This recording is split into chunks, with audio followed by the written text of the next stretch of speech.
Magandang hapon, magandang tanghali sa inyo. Ito na po ang ating virgin coconut oil. Ito.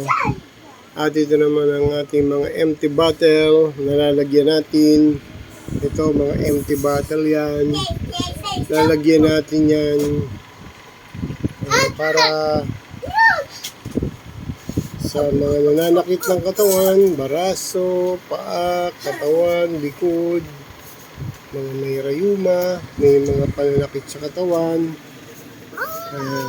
Prepare na po para makapaglabas na po tayo ng marami nang napagaling to at ito'y subuko na.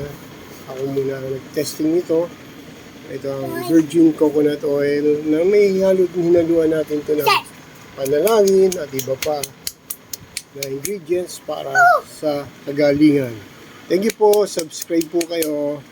God bless po.